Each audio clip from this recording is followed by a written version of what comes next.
research. It's a pleasure to have Professor Sergio Cecotti, our famous string theorist, who is going today to, I'm sure you're all curious, to tell us why he used Oscar Wilde's famous play, The Importance of Being Earnest, as an inspiration for his title, The Importance of Being Algebraic. And he's going to tell us why it's a trivial comedy. Well, it is a trivial talk to serious people in the audience, and there is only serious people, and the talk is trivial. Okay, so let me. So I don't want to describe a particular result, but I prefer to discuss in very non-technical terms the general philosophy of my work, which is centered on looking for smart geometrical methods to study strongly coupled quantum systems, where the traditional physicist techniques cannot solve the problem and sometimes cannot even state the problem.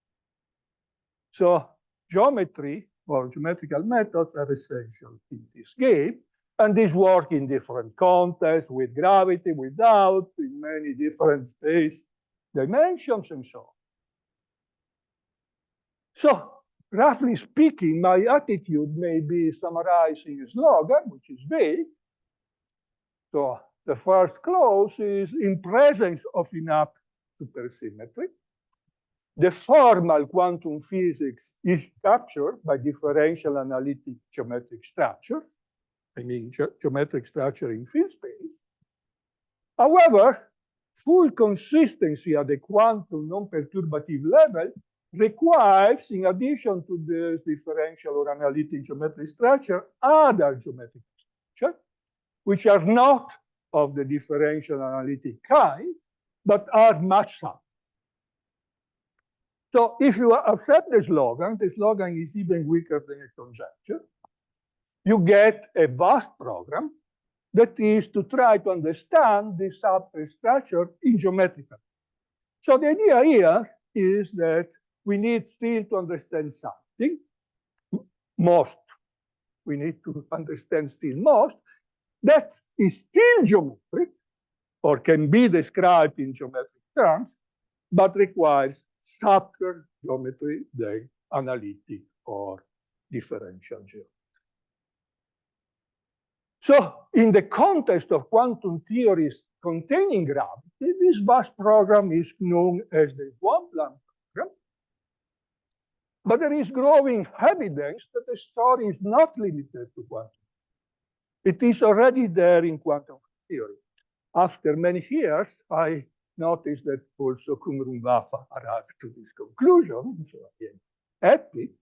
But of course, in the quantum gravity case, these geometric structures are much subtle, so much harder to understand, so the program is even vast in that. So let me start with a trivial QED versus Yang. So QED, which is a gauge theory with an abelian group, is a fundamental theory. We use it to construct computers, airplanes, and everything. This screen here that I am, Tomonaga, Schwinger, and Feynman got the Nobel Prize because they constructed it, but the theory has a minimal defect, does not exist. So it is a purely formal theory, which strictly speaking does not exist, but is very useful, more useful than most of mathematical theories that are rigorous form. Instead, Yang-Mills theory, that is non-abelian gauge group, leads a theory which is fully consistent at the quantum level, exists, and blah, blah, blah.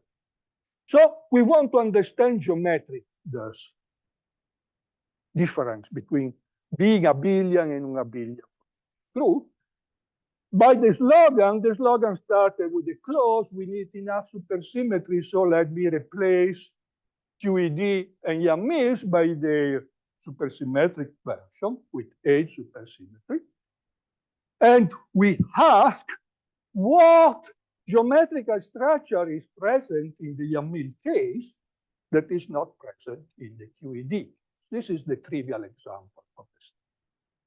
And so, how existence in the strict quantum sense reflects on the geometry. When the gauge group is abelian, the field space, also called Coulomb branch, is just a complex manifold, but is an horrible complex. It has non-constant bounded holomorphism. It is not Liouville, does not respect Liouville. And this is the worst thing that a field space is. Well, this is a holomorphic, of course, is the case in which the field space is complex. But let me say that what you really need is that the field space is Liouville in the sense that all subharmonic functions which are bounded at. Otherwise, if you have a bounded subharmonic function which is not constant, your theory is quantum safe. So when the gauge group is non-abelian, this field space is quasi-projective, indeed affine, and so all bounded plurisubharmonic functions are constant, Liouville property, and B, at least Liouville is the minimal requirement on the field space in order to have consistency at the strict quantum level. Classically or even semi-classically or perturbative, you don't see anything. Just because we are in Binsa, I recall that there is an old theorem by Professor Yao that says that if you have a Riemannian map, which is geodesically complete and has finite volume, it has this Liouville property. And indeed, if you have more than 8 supersymmetry and gravity, you discover that the field space is of finite volume and geodesically complete. And so has the Liouville property because of this theorem by Yao. If you decrease supersymmetry, you lose completeness because you have other processes, physical processes that spoil it, but the Liouville property will remain. And will remain there even if you send the Planck mass to infinity, you decouple gravity, you remain with quantum physics. If you have more than A supersymmetry, it's a T. If you have A supersymmetry, it's essentially a T. If you have 4, it is a conjecture with a lot of evidence. If you have 0, it is a pure conjecture without evidence because no one can make non-perturbative computations in that. But as a conjecture, is still formulated. So in this bad situation, in this very baby situation, sorry, of understanding when the theory exists and when not, with that many supersymmetry, you see that the additional structure that you require in addition to the perturbative, semi-classical, blah, blah, is being algebraic. So it is a classical structure in the sense of algebraic geometry. It should be a complex manifold which is isomorphic to a algebraic. Quasi-projective is the minimal thing you have to ask if you have enough supersymmetry that the field space is complex as a complex structure. Thus, being algebraic, which is the title of this talk, seems to be relevant for the vast of understanding what other geometrical structure you need for a non-perturbative quantum consistency, but certainly it's not enough. Physics is much more smart than algebra.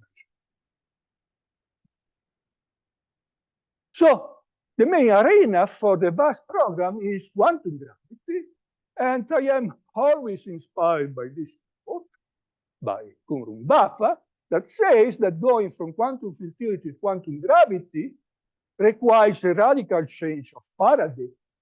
Quantum field theory is like differential geometry, while quantum gravity is more like number theory.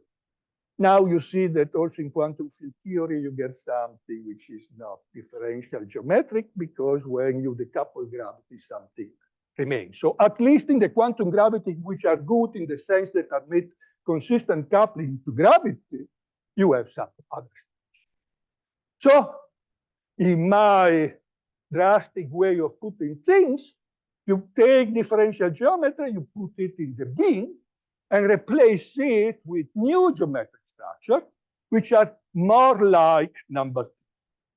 But the question is, what are those?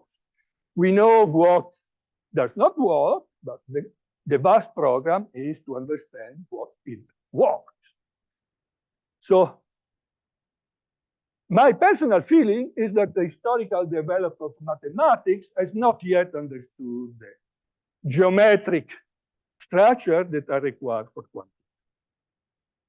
Geometry, mathematical is beyond the needs of theoretical physics. However, some particularly elementary part of the story seem to be captured by something which, roughly speaking, is algebraic geometry, but defined over a non-analytic field, not over the complex number, not over the real number, but sometimes like a number field or some fancier grounds.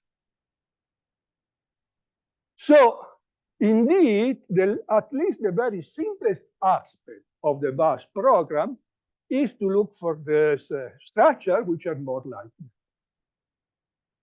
So when we decouple gravity, we remain with quantum field theory, most of this subtle geometry decouple or became trivial or empty. And it seems that in quantum field theory, the condition of being algebraic is enough. So you don't need mathematics of the 21st century is enough if you just want quantum field theory with enough supersymmetry. But if you have gravity, you have to do something more. So let me illustrate what I understand in this Kumru idea of more like number theory in a very simple way. This is a very stupid example. So group objects in the differential category, that is the thing that we can want to put in the bin, are Lie groups. And since traditional physics is modeled on differential geometry, we think traditionally of symmetry groups as Lie groups. Is this idea correct? The symmetry groups are Lie groups, or instead we have to look for group object in a fancier category, which is more like number theory. So in order to try to answer this question, which is very hard, I use the following trick, that the idea is that the more supersymmetry a system has, the more classical in the sense of well-known mathematics, which has a long story, its underlying geometric structure are. So if I look at a system with a maximum number of supersymmetry, which is 32, I have the best chance of getting something that I can describe with present-day mathematics. And it's plausible that in this most classical case, 32 supersymmetry, the symmetry is given by a mere algebraic structure defined over a number, which is the simplest possible things that fits in that quote by Kumru. Say Q, which is the simplest number field. So the most naive guess is that if I have a system with 32 supersymmetry, the symmetries are algebraic groups defined over Q, in fact, with the integral structure. So if I have an algebraic group defined over Q, the group of its R-valued points is just a Lie group in the differential geometrical sense, which is the symmetry, the naive symmetry that we use in the traditional discussion. But there are several inequivalent algebraic groups over Q which have the same underlying real group. So the question is, is the symmetry of a 32-SUSY quantum system is a ordinary Lie group or a Q-algebraic group, really means physically, to us physicists, if I can invent an experiment or an observable that will detect which one of the infinite many rational algebraic groups is the one which corresponds to the system. Because otherwise it is just a way of writing. If this extra structure of being rational can be. So the textbook answer is no, only the real Lie group structure, which is underlined, these algebraic groups matters, but is this the correct answer? So if you have 32-SUSY, the naive Lie group symmetry is R-split and simply less. And when you have a real Lie group, which is simply less and R-split, there is a very peculiar algebraic group over Q, indeed over Z, that you can define, which is the Chevalier group. It is defined precisely for this kind of thing. Now, the claim is that inside the infinite many algebraic groups, which have the same underlying Lie group, physics choose this one, the most beautiful one, or the most fundamental.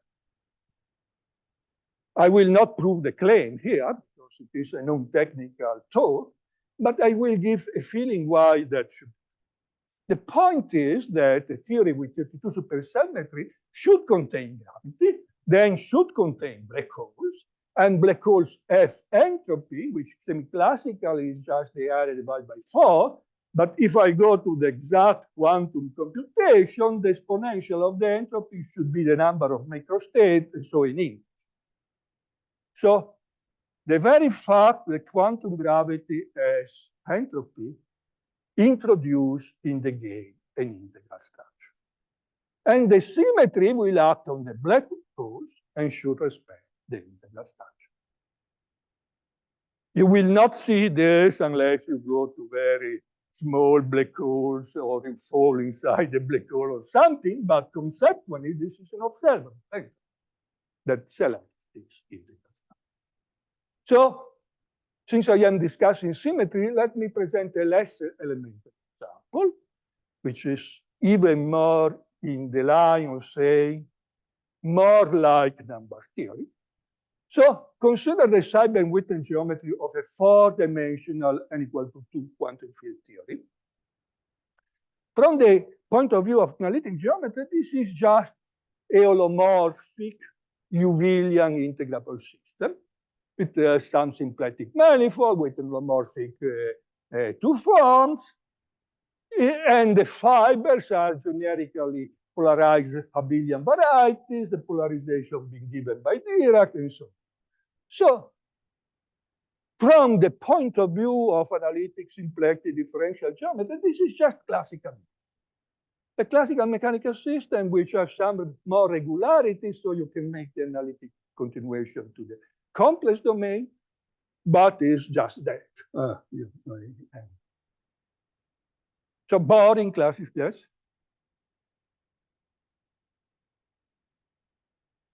Just, I know it's 32, but just to fix my ideas, if I have, say, a quarter BPS black hole of fixed charges. Yeah, you still have a very specific group, okay, but it's not the Chevalier group because the real Lie group is not split in that. So you need to work hard. You decrease the number of supersymmetries, the problem requires more computation. Can I ask you questions? Previous slide, this last line. So the fact that entropy of the black hole should have number of microstates being natural numbers does not imply that the group of symmetry needs to have integral structure. Does it? If I act with a continuous symmetry on something which is integral, will be near an integer, but not an integer. I need to act with something discrete.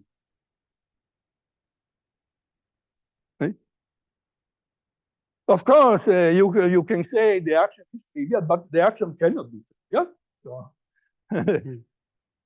so this is a technical. If you want technical, I can give you a reference of a mathematician that does the computation, and you see that. And the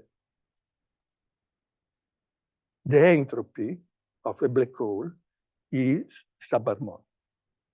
And so the Liouville problem is really in order to have that the second law is true. Okay, so we have this, but in classical mechanics. Now, there is an argument due to Kumrum that says that the information of the full quantum theory, quantum field theory, and this classical mechanics is the same. So everything that is in quantum field theory, I can recover from the geometry, from the classical mechanical integrable system. Maybe not easy, but in principle you can do. Now, there is a very basic question in quantum field theory. What is the global symmetry group? In the language of physicists, the flavor, which typically is some compact Lie group, which is non-trivial. Often it is E8, F4, things like that. Where you read in the Liouvillean geometry should be written there, because we can prove that should be written there. But if you open the book by Arnold, Classical Mechanics, you can read 10 times, you will not find half a line explaining where I read. And indeed, from the analytic symplectic differential geometry, this question has not an elegant solution. If you are Kodaira and you work in dimension 1, and the problem is a very, very simple one, you can solve it. But you need to be Kodaira, and the problem is very easy, using analytic, symplectic, and blah, blah techniques. So, in order to get a simple and elegant question, what we do? We say, well, Kumrum said something more, a geometrical structure, which is something more like number theory. So you don't know anything about that. You say, well, let me go to the library, take a standard books on the argument, search Lang, Fundamentals of Diophantine Geometry. This is the geometry that has a feeling of number theory. Let me take the book, open in an arbitrary page, and see if I can read the answer. Now, if you do that and really open in an arbitrary page, you find the solution, which is as follows. So, when you have a for d n equal 2 and is strictly quantum consistent, in particular the theory is V complete, this integrable system is in reality a model of an abelian scheme over the field, the function field of rational function in R variables, where R is the rank of the theory or the dimension of the phi. So let us try Diophantine geometry over the function fields instead of analytic symplectic geometry.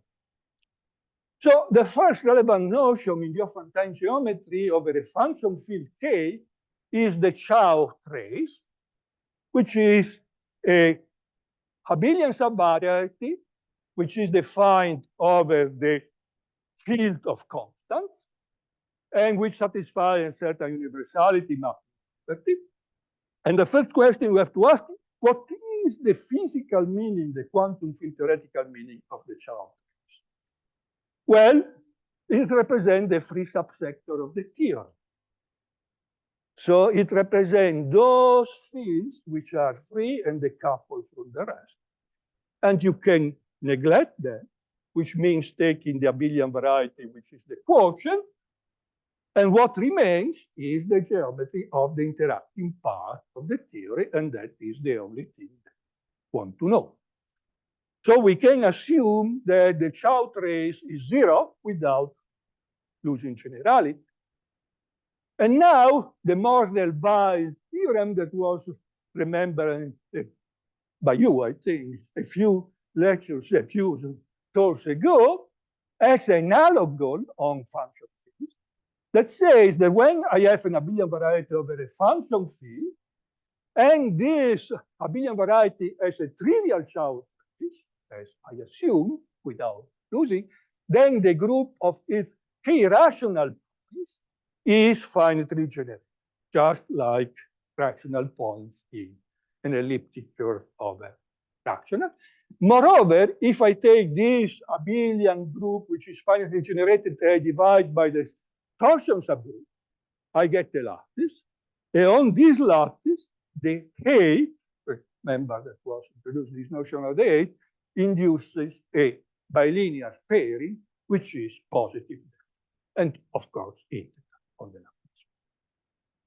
So the answer to the physical problem, what is the flavor, is just this lattice that is defined by number theory over a fancy field is the weight lattice of the Lie algebra of the symmetry group, of the flavor group. The Néron-Tate height is the Weil invariant pairing that you have on the weight lattice. And these two ingredients will fix the symmetry up to a few ambiguities. You cannot distinguish E6 from, SO8 from F4 or things like that. In order to have the exact identification of the group, you need the actual system, which is a finite subset of the weight lattice. And these correspond to the integral points, not rational, but integral, given by polynomials, not by rational functions. Here, there is some technicality that I will not enter because it's not easy. And the fact that this is a finite system and blah, blah, is a theorem by form. So we have Chow, Lang-Néron, and then we have. And this is now really a more like number theory. Really, Diophantine geometry. Okay.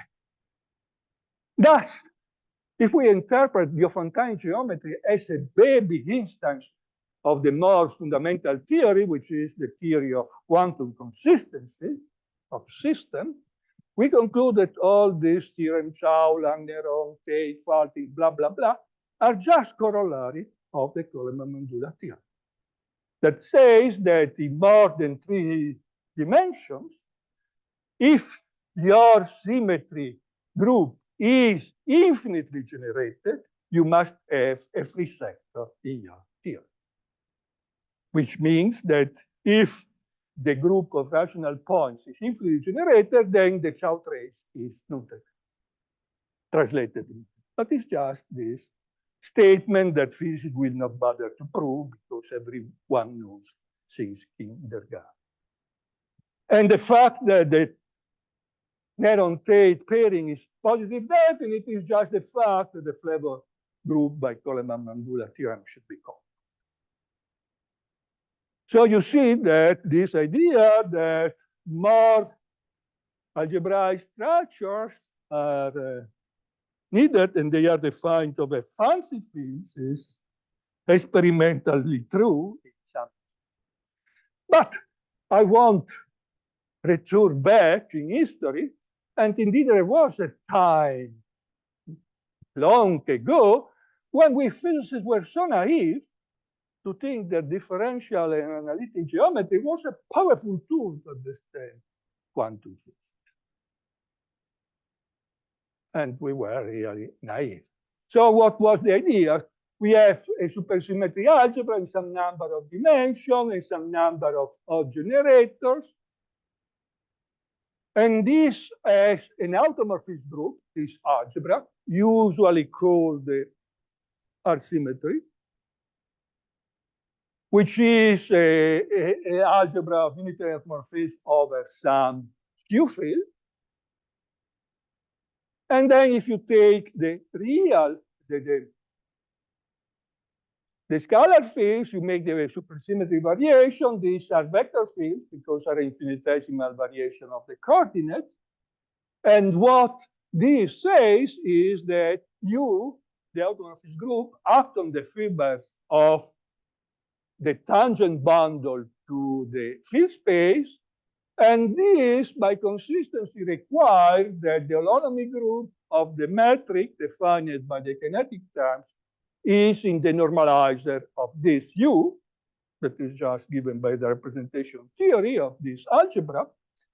And so the holonomy algebra and also its representation of the field space, which is a kinetic energy metric, Jacobi metric in classical language, is determined by the number of dimensions, the number of supersymmetry, and the supersymmetry content.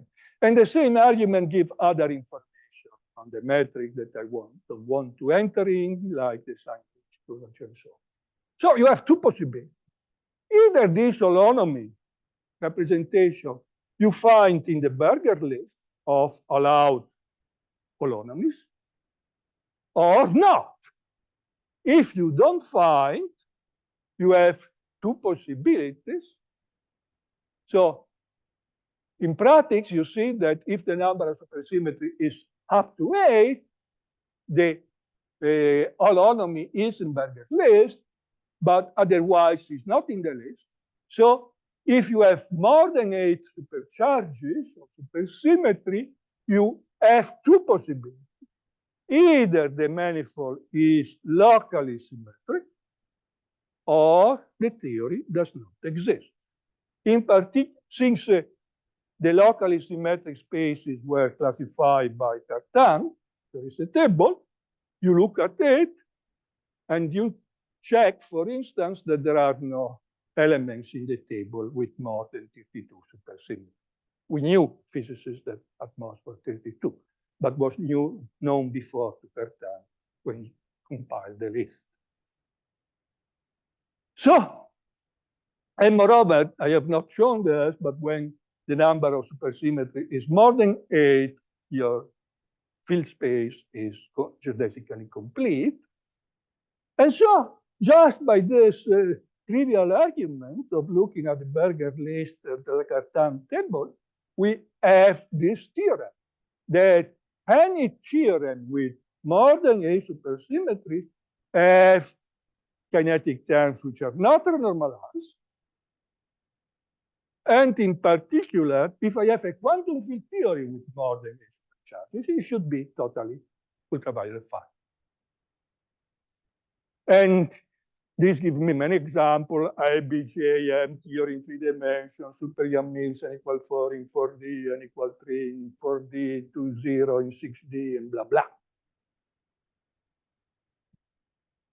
And when I have between 3 and 8 supersymmetries, I have weaker non-renormalization theorems, but still non-empty non-renormalization theorems. Very important non-perturbative information.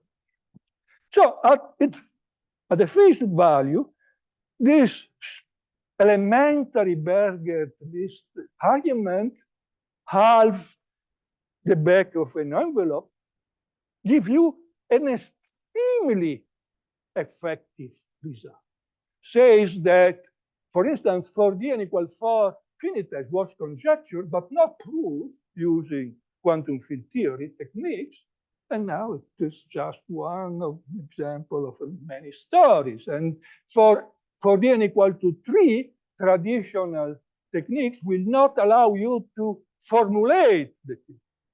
And you know it exists, and also it is finite and blah, blah, blah, and the same for. So essentially, I will say at least 80%, probably more, of what we know about the non-perturbative theory of quantum field theory is just this Berger list. You can teach in undergrad, I mean, it is very easy. So, long ago we said, this differential geometry is magic. half a page, and you solve countless problems that are even impossible to formulate using traditional. How powerful differential geometry. But it was an illusion.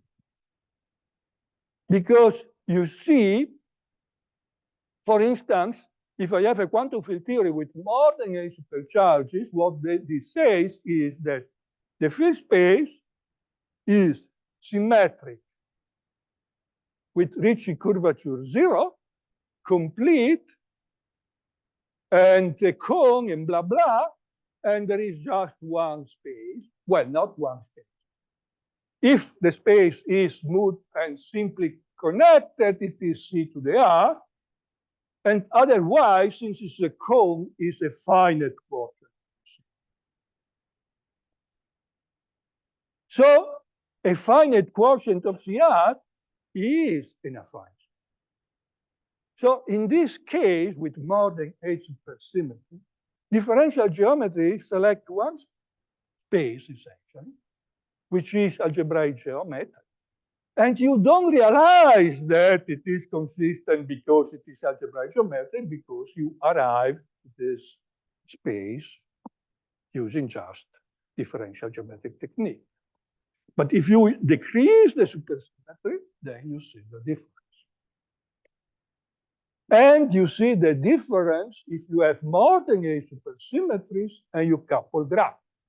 Definitely, you need that there are two different spaces. You see what is the difference between quantum field theory and quantum gravity with more than a supersymmetry.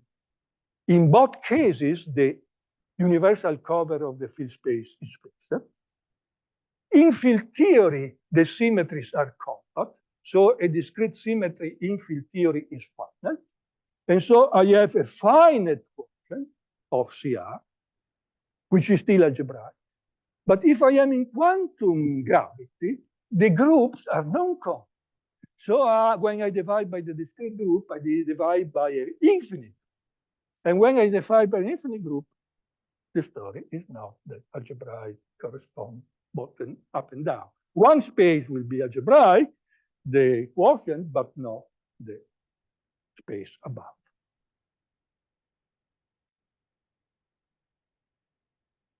So for simplicity, I consider just supergravity in 4 dimensions with 8 supercharges and just the vector multiplex sector. Supergravity in this case is just the geometry of the variation of structure, real variation of structure of weight 3 with the Hodge number H30, the Hodge number of a Calabi-Yau, threefold, over some complex field space. If we assume in addition, this is not required by supergravity, but if we assume in addition spectral completeness, which is a span, we get that here is promoted to an actual variation of structure that is a rational and integral structure.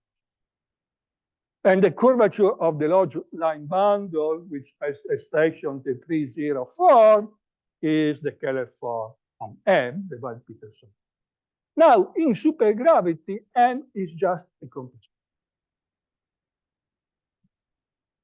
And indeed, back in the old time, the Sugra-Hesters were very fond of what they thought to be the perfect example of this kind of theories. For phenomenological reason, physical reason, cool like that at the time seemed to make sense. But we were quite naive. So this is given by that. So you start with the variation of our structure over the disk or the apparent plane, which is given by putting an elliptic curve of that period over it. So it is the variation of structure over the Teichmuller space that we call D. And then you take the symmetric cube of this variation of structure. Variation of structure is a semi-simple category. You can make all the operation of linear algebra, so you can take the symmetric cube, and the symmetric cube now has A30 equal 1, and so it is a supergravity structure. So this is what was called non-scale n equal to supergravity, which is just the space is the unit disk with the Poincare. The unit disk with the Poincare metric traditionally is considered a very beautiful space. Many artists produce picture of this. Here is one from some artist that picture it. But in reality, the Poincare unit disk is extremely bad. It's the worst space you can think of, as all the possible pathologies and many more. Because, first of all, it's not revealing. The identity is a holomorphic function which is bounded and not constant. It is not algebraic. Has non-trivial isometry. Having isometry is forbidden. Anti-symmetric, even the isometry are even the boundary. The boundary is a nice manifold if you look at it in the standard analytic topology. And even worse, the boundary is a copy of U1. It is any group in itself. The most bad things, and not just a group, a compact. This is the list of all the worst pathologies a space may have. To a differential geometry, they will say, ah, beautiful, beautiful, beautiful. But from the point of view of quantum consistence, these are not beautiful. These are nightmares. So this model, this supergravity model, is just general relativity coupled to a sigma model, which has a target at Poincare disk. And let's see the consistency, inconsistencies. First of all, you know that one of the properties of quantum gravity is that when you reach the boundary of this space, one of these two things should happen. Either the dimension of space-time should grow by 1, or you need to get here infinite many fields became large. But these two things cannot happen in general relativity. This is just a relativity with particular matter. If I start with Einstein equation in d dimension, they will remain in d dimension. If I start coupled to that many fields, we remain coupled to that many fields. So this is surely inconsistent.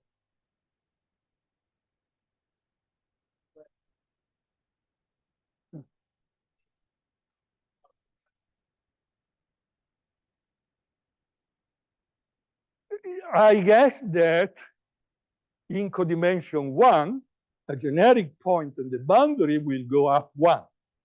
If you are in the intersection of two components of the boundary where here goes 1 and 1, the two are maybe not aligned, you go up 2, and 3 in codimension 3, and so on. But a generic point, you think you go up just by 1. Now, this stupid circle, which is the boundary, is a group, so it is homogeneous space. All points are equal. You don't have special points in which some more interesting phenomena appear. Only generic phenomena.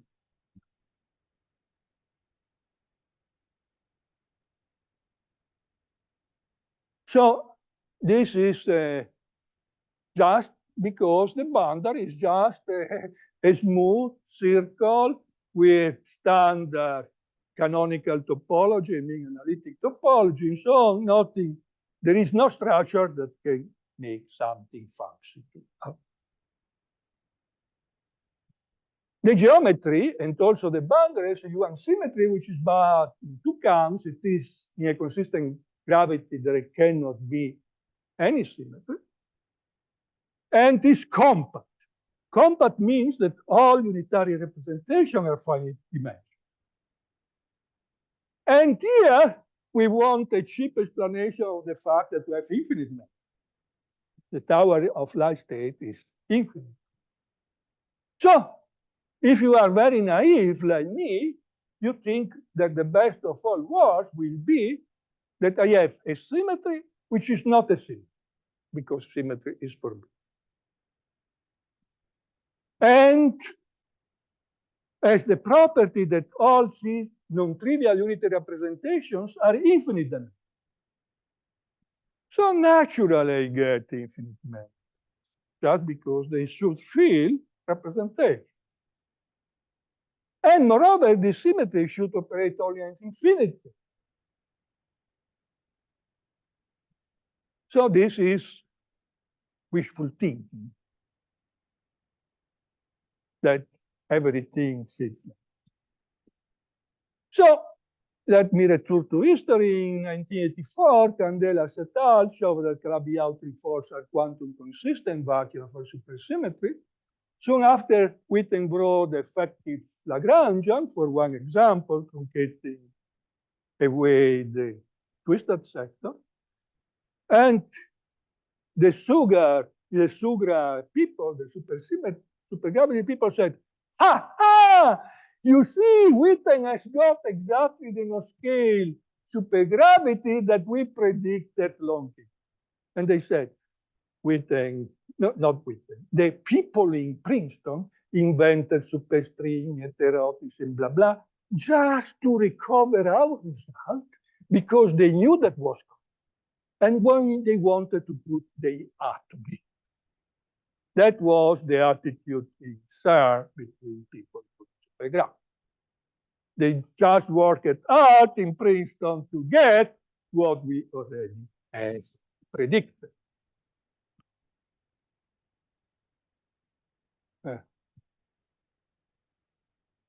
So let me see how wrong they were. That is the main. I mean the people in CERN.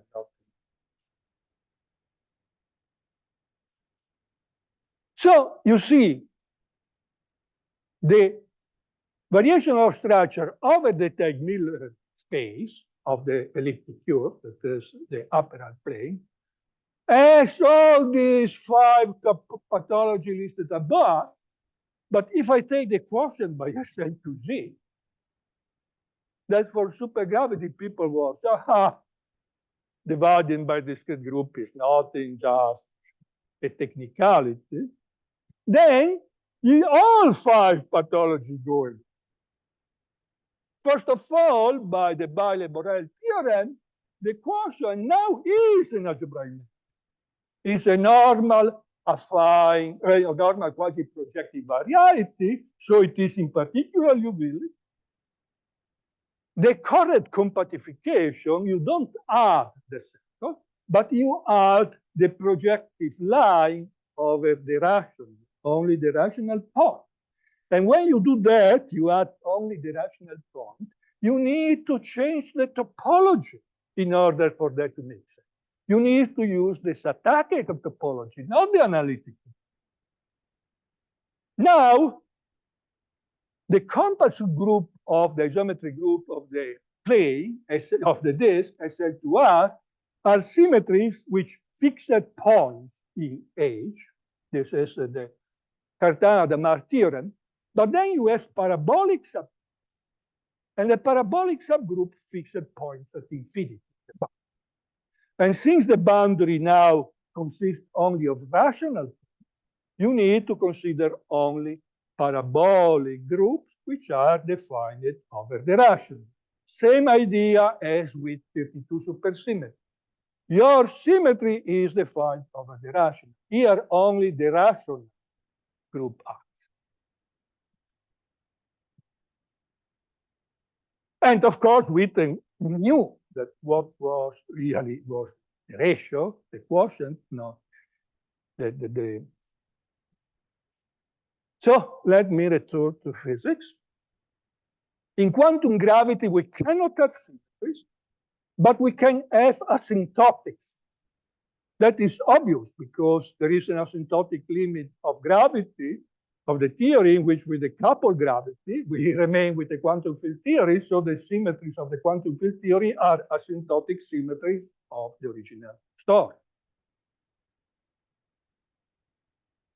And when the field space has non-positive sectional curvature, which is always true if I have more than a supersymmetry, and in some cases even with A, the asymptotic symmetries are given by parabolic groups, which must be defined over Q.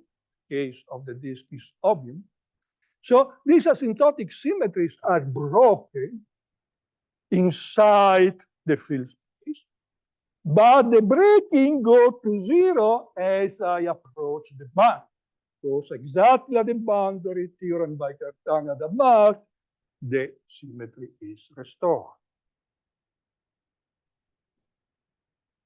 But now you see these groups are parabolic. Parabolic groups are non-compact. Their representations are infinite dimensional.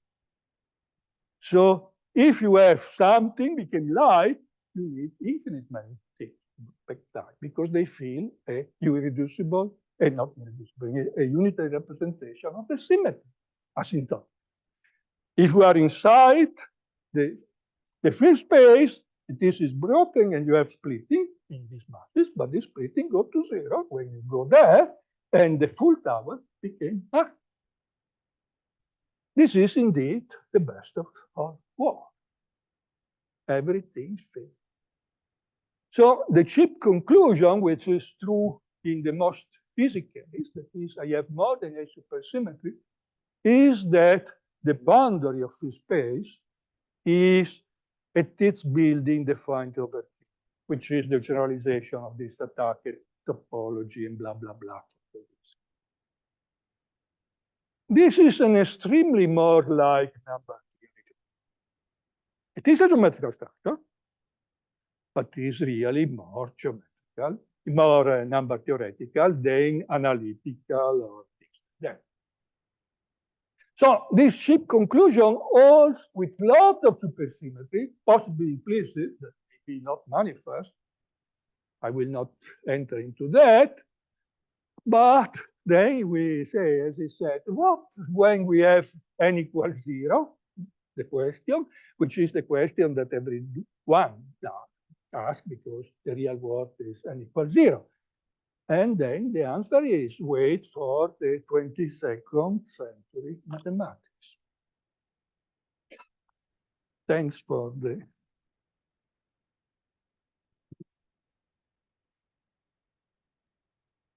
Questions? Can I ask about the Chow trace and the correspondence to free fields? Just from a QFT point of view, there could be many free limits, right? I mean, for example, the standard free limit and then the 't Hooft free limit. What? There could be like we could set the, say, for example, the G square Yang-Mills to 0. That's one free limit. No, that is not not the case. I mean, really a free field. So let me focus on the main important case, which is the case in which the theory is superconformal, not just supersymmetric. I mean fields which saturate the unitary bound. So the characterization of the Chow trace is exactly the geometry whose tangent direction are spun by fields which saturate the unitary bound, dimension 1. And one can read off, say, the case of working with the coupling is not good. The idea is if the theory is a Lagrangian formulation, forget it, it's irrelevant. And you have the Lagrangian method to study. These methods work well when the theory is not Lagrangian, but it's good because for Lagrangian theory we have other methods. But if you have these SC theories, this is the name given by Michele, which have two meanings, SC, which means strongly coupled, inherently strongly coupled, you can only work like that. For theories which are almost free, that you can study in perturbation theory. You don't need to go to Chow, Langen, and Robinson. Just read the classical textbooks. So the here free means, in the superconformal case, that the field saturates unitary bound. And if you write the equation, is exactly the mapping, universal mapping property of the Chow trace. More questions?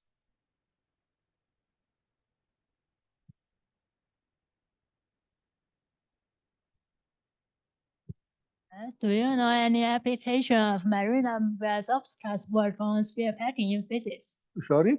Marina-Vazov's transversion sphere packing in physics.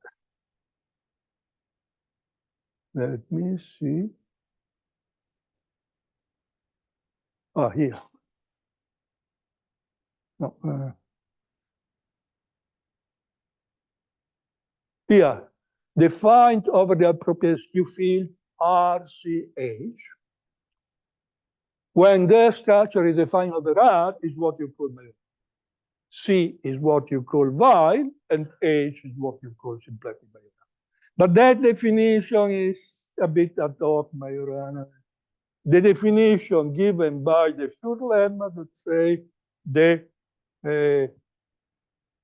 automorphous group is defined over a skew algebra, and the classification of the skew algebra that contains R, C, H, that is universal and working on situation. It is independent of conventions and so on. If I have to remember the convention, I will go crazy.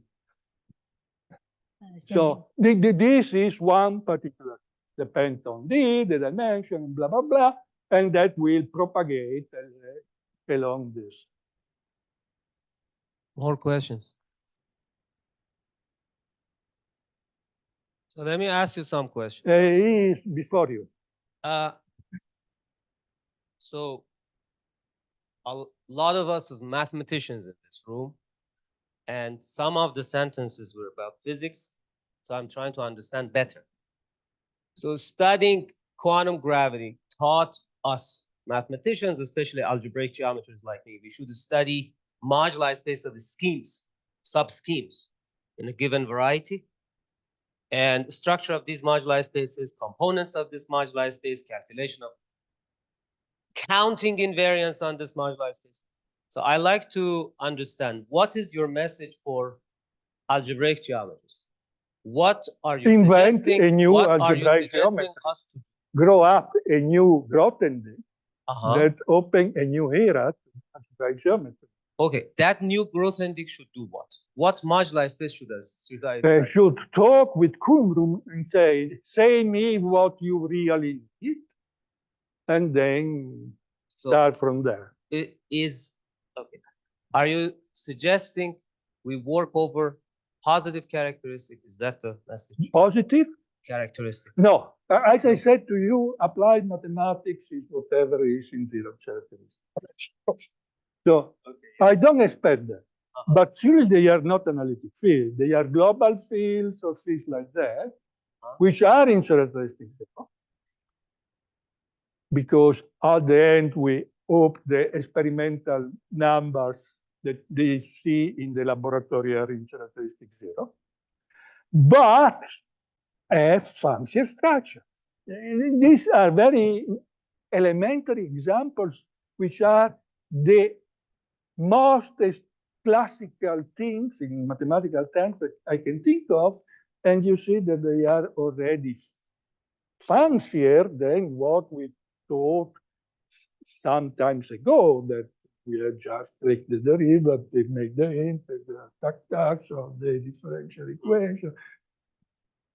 So in that last slide, last line of your last slide,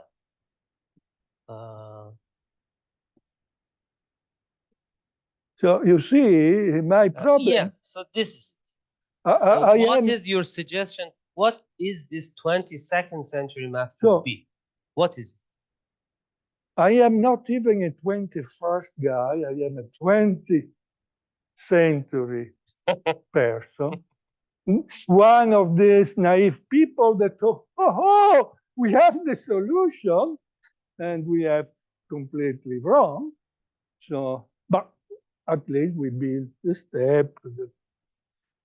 You know, you advance by correcting error. So you need to make some error in order to be able to correct it. So I don't know. I just see that since I want to do something, I take a lot of supersymmetry. And when there is a lot of supersymmetries, I can control it with fancy mathematics, but it's already in the books. So I have to read them, try to understand, and so on. And I even read IGA one time in order to find this result is exactly what I need. But the real question is what happens when you go down with supersymmetry. And there we can make conjecture. And we can safe make conjecture because we know that no one will disprove that in 50 years from now. So even if we are totally wrong, as these guys were, no one will say to us, you were wrong, because I cannot expect to live that much that they came for n equals 0, but also for n equals 4. I mean, 4 supercharges, disprove our conjecture. For instance, I have published this conjecture that the field space is always Liouville, even if there's no complex structure, n equals 0, in the sense that all harmonic functions, subharmonic functions more generally, which are bounded. And I made even some heuristic argument. If you, the renormalization group law works like that, and that, then you make some unwavy, that it remains true even in n equals 0. But I did that because I knew that no one will disprove my statement. It's just a conjecture, but to construct a counterexample, it will require mathematical techniques that are not even at the horizon. So you can safely make conjecture. Can I ask something very, very naive? The finiteness you mentioned, does it have anything to do with some discreteness you mentioned? Does it have anything to do with finiteness we see in quantum field theory when we turn on gravity? Let me be more precise. Let's say you have a field theory, the algebra of bounded operator in a sub-regime form type 3 one-Riemann algebra. But as soon as you turn on gravity, some magic, which type 3 doesn't have well-defined trace. As soon as you turn on gravity, some magic happens and you get type 2 one-Riemann algebra. Now you have finite and well-defined trace. And that's because of gravity. Does it have anything to do even indirectly? Well, you see, for instance, this quantum field theory that was said, the Berger argument is perfect. In those cases, are theories that, at least for gauge group small enough, you can construct by taking a string theory and decoupling gravity. In that case, it is true that the algebraic structure that you get is inherent from it. So there is this, you can state this one-plan program in this different language. Instead of saying, what are the consistent theories of quantum gravity, you can ask, what are the quantum field theory that I can couple to gravity? The two questions are equivalent. Now, all these results here can be deduced by consistency with coupling gravity. But if I go up with the rank of the gauge group, at one point, it will not be that I can get that theory with gravity.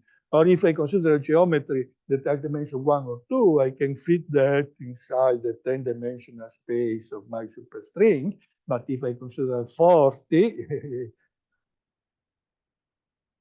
we assume that, or I assume that what happens in lower dimension, will happen in high dimension, if the theory makes sense as a quantum field theory, because the other arguments different from gravity will be the same. But really, it is true that at the end, the consistency comes from gravity.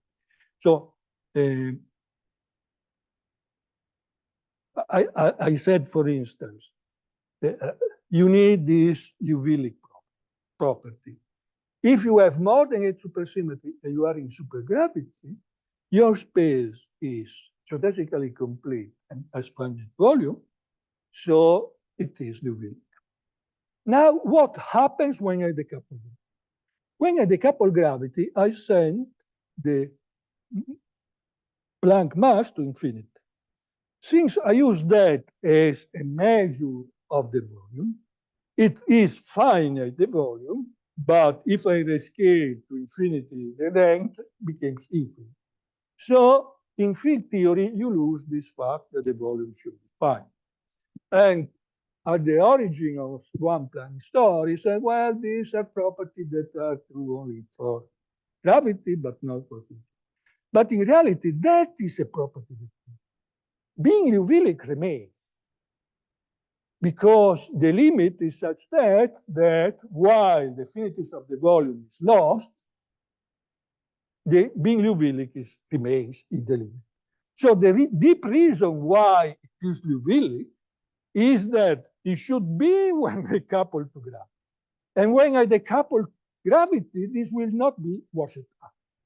And there are many other properties there that remains in field theory just because they are not washed up when you send the mass, the Planck mass to infinity. There is this conjecture, which is not a conjecture. It is a proposal for a conjecture by Kumrum that is not published, I guess, because there is not enough evidence for it, but says that if I have the moduli space of Calabi-Yau triform, and I go to the smooth universal cover of that minus the discriminant, so the Teichmuller space, and I take 2 points, now there is at most one geodesic that connects them. Nice geodesic of the Weil-Peterson. For the Hodge metric, it is obviously true. You can prove in the back of that, but at most one, because it is not geodesically complete, the Weil-Peterson metric, so you can have 2 points which are not connected by it. Now, if this is true, then you can decouple gravity, and you add this other conjecture that in Seiberg-Witten for superconformal field theory, if I take 2 points in the Coulomb branch, there is only one geodesic, or at most one geodesic that connects. Now, when Kumrum said this to me, I jumped because what? The sectional curvature of the metric in that case is all sectional curvature non-negative. So you expect to be a spherical light geometry. And in fact, the physics will suggest that miraculously, this is not true. And presumably it's not true because the manifold is non-complete. So when you start your geodesic, the work finished before you encounter the point. But this will be a very miraculous geometrical phenomenon. But this is an example of a Planck conjecture that implies an even stronger constraint on quantum field. And if you find a counterexample in quantum field theory, it is from the original conjecture in quantum.